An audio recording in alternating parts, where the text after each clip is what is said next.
Hi, this is Alan. I'm back again with another in our series of screencasts on how to use different free online software. This one is for collaborating through chats or forum discussions.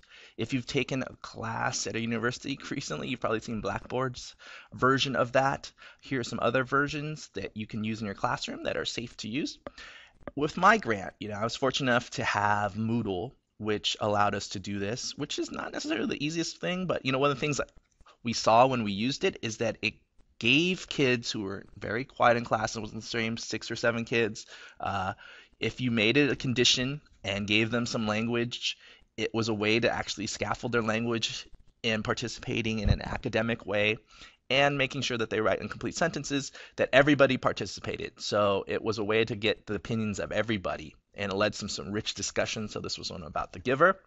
A second reason that you might want to do it is for collaborative writing. So we had a program called Mahara, which is once again is free, but it's a little bit hard to download. So we had this prompt. So we wanted them to very simple prompts. Your story ends with this picture.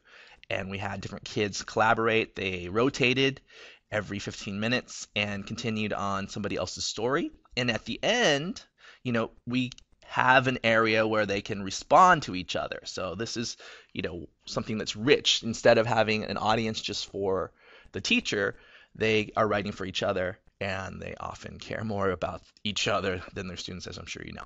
So if you want to do this on your own, what could you do? So here's a couple of options. The first one is called Edmodo.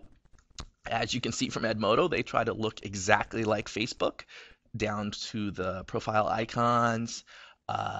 And this is an example that was actually during a demo during 2010. So these are different polls. It's really easy to do. You could just hit poll and instantly come up with a question and get responses.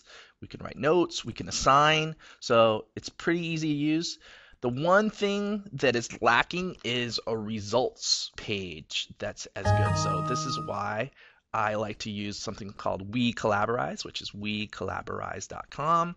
So here's an example from high school.